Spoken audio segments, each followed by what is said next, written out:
ગેડુજી વળ્યા સી ખેગારજી ગેડુજી રમવા ના જોવી જો ગેડુજી રમી ગયા તો આપણા બાની આબરૂ થઈ.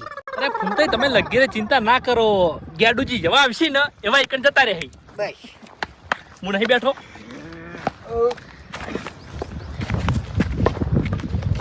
ગેડુજી હા તમે દડા નાખો હાલે જો રમો હો. હા જોવું ના પડે. શું છે કોઈ બોલ્યો? હા તો નાખો હવે હેડો એક ઓવરમાં મેચ પૂરી કરવાની છે. હા પૂરી જ કરવાની છે. તો તાન ગેડુજી રેડી? રેડી